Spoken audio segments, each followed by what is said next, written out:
માતાજી ભાઈઓ, આજ છે 2025 છેલ્લી રાત અને આપણે જઈએ છીએ હુવા અને હવે મળીએ સવારમાં 2026માં. જોઈએ છીએ કે આપણે 2026નું સુખનો સૂરજ કેવો ઉગે છે અને હાલો મળીએ 2026માં. અને તમે પણ સુઈ જાઓ, હું પણ સુઈ જાઉં. Good night.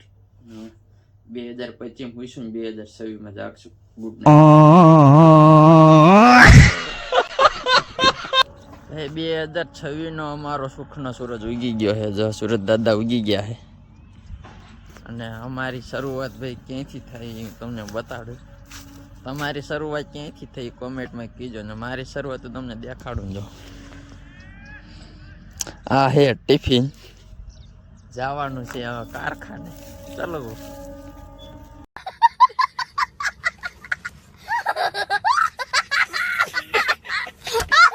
અને હેપી ન્યુ યર, નવું સાલ મુબારક તમને. જય માતાજી.